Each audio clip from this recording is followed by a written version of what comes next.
Government giving out one-off grants. Suriname President here on state visit. Ministry of Health releases updated vaccine policy.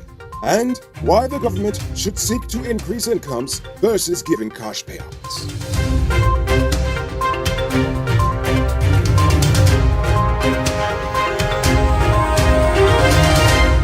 I am Noriko Bulford, and welcome to tonight's edition of Uncut News. Last night, the president announced that almost 65,000 old-age pensioners would get a one-off extra month pension, and that the government would pay the electricity bill for households consuming not more than 75,000 kilowatt hours per month, meaning that if you spend less than $2,500 a month, then the government got you. The government is expected to pay GPL the equivalent of 1 month of their electricity bill for more than 40,000 households. But wait, there's more. The government will also distribute a one-off grant of $25,000 to all public assistance recipients and persons living with disabilities. This applies to about 25,000 persons.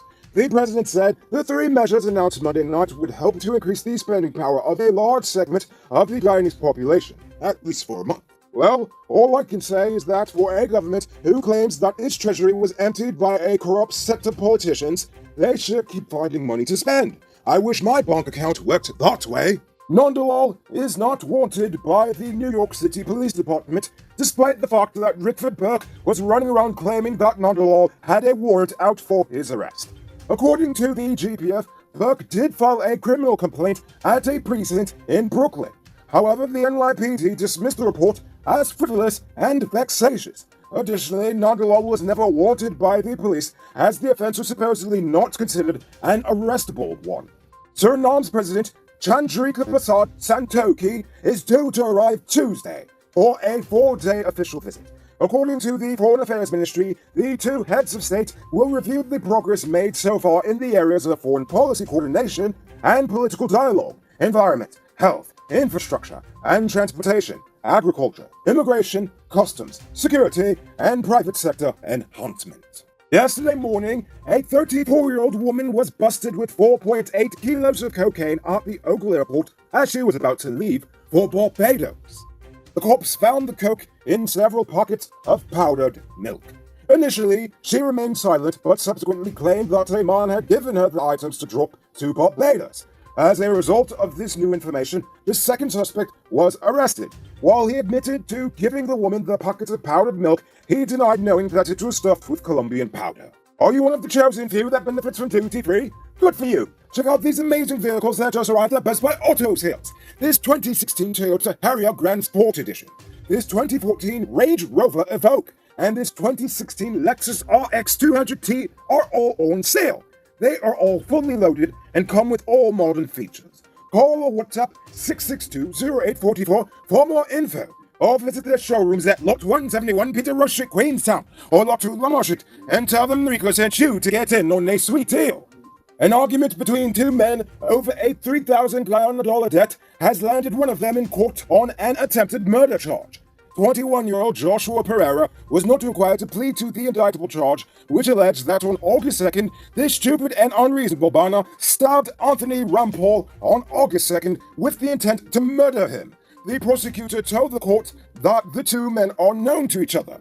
Pereira was remanded to prison until August 25th. Apparently, it's carjacking season yet again, and as usual, they are robbing unsuspecting taximen of their new model Premios and Allions. This time, a 21-year-old taxi driver was on Monday evening robbed of his car by two men, one of whom was armed with a knife. The incident occurred at around 6:45 p.m. at Cove and John Public Road on the East Coast. The two men had hailed the taxi pretending to be passengers before carjacking the man at knife point. It's now time for today's Run Report. Today, the nation recorded 100 new cases. There are now 582 persons dead, 12 in the ICU, 914 in home isolation. The total number of confirmed cases around the nation now stands at 23,675. So please, people, wash your hands frequently. Avoid touching your nose and mouth and mask up before you leave the house. When you do leave home, try to avoid enclosed spaces and large crowds, and remember to give 6 feet of space between you and others. You there, Mr. Truck Owner. A great place to get high-quality truck parts and engine spares for low prices is Powered Automotive. They stock parts for DAF, Freightliner, Mach, International, and all models of Cummins engines. Visit them at Lot 1161 EE Eccles or call them on 697-0171. Save big on truck parts at Powered Automotive, the #1 heavy-duty truck parts store in Guyana. Real thing. The Ministry of Health has just updated its vaccination exemption criteria.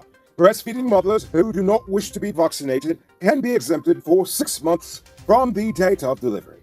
Pregnant women who also do not wish to be vaccinated can be exempted too. Those who wish to take the vaccine should get clearance from their doctor.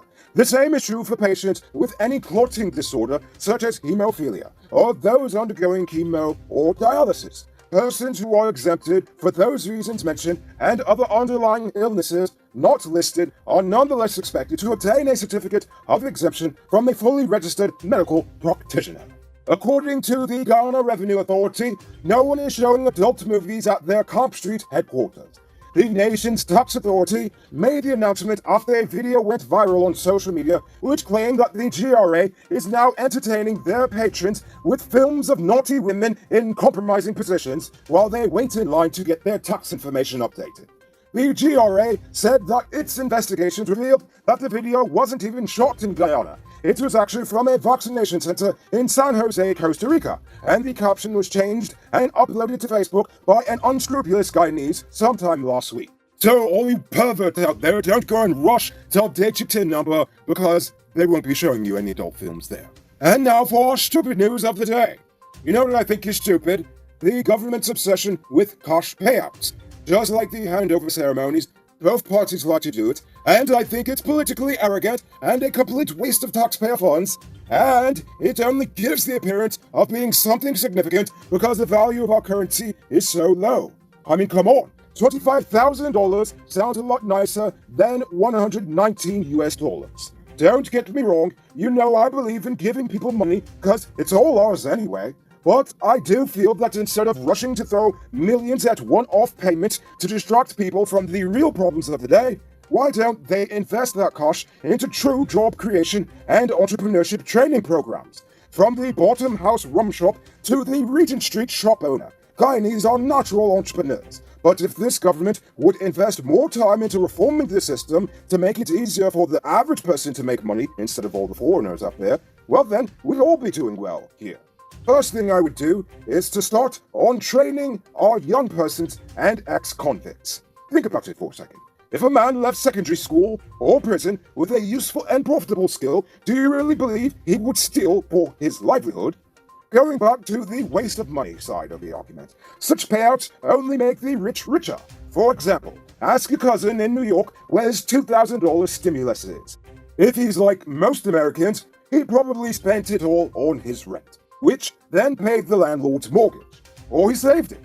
Or possibly wasted it all on Bitcoin or Dogecoin or something. But either way, the banks got billions in free taxpayer money, and the average person is still punishing in Trumpistan. I could go on, but what I'm trying to get at is that we hired these people in government to come up with innovative ways to run the nation. And if you ask me, random one-off cash payments is not innovative. It's just pretty stupid. Don't miss the grand 50% off sale and get a free 1-month Digicel Prime bundle plan. Available at City Mall, Starbrook Square, Regent and Light Street, Massey Turkine, and Massey Providence. Shop early, limited stocks available. Moving on to our Uncut News viewers poll question of the day. Every day we pose a question about current events in the nation, the region, the diaspora, and how you feel it relates to us. So, you give your responses in the comments and we'll read the best ones in the following episode. Yesterday's question was, how much of a raise do you think the public servants should get? Calvin Thomas simply said 20%.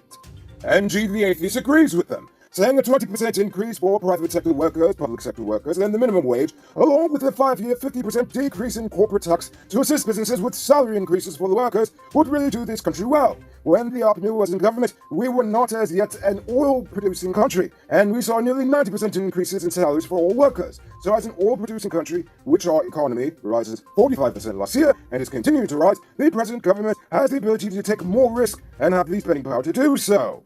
Stacey Hamilton believes it should be done on a scale. $60,000 to $100,000 should get a 100% increase. Persons making 101 to 160, 50%. and 161 to 220% increase, and anyone making over 200,000 a month needs no increase. And finally, Chief T says he would give them a 30% increase with the exception of those who hold high government office, to give them actually a 15% decrease. That way more people will want to live and work in Ghana instead of running off to another country. So for tonight's question, the President of Suriname is coming to discuss business. What joint ventures should we and Suriname engage in? Think about that question and tell us in the comments below. If your response is good enough, we just might feature it in our next episode. Anyway, that's all the time we have for tonight. Check us out tomorrow for another. Until then, I'm Rico Bulford saying good night, folks. Hey Uncut News viewers, thanks for watching. You can subscribe by clicking on this button over here, or click over there for more news. You can also drop a comment to let me know if you've made it to the end of the video. Goodbye for now.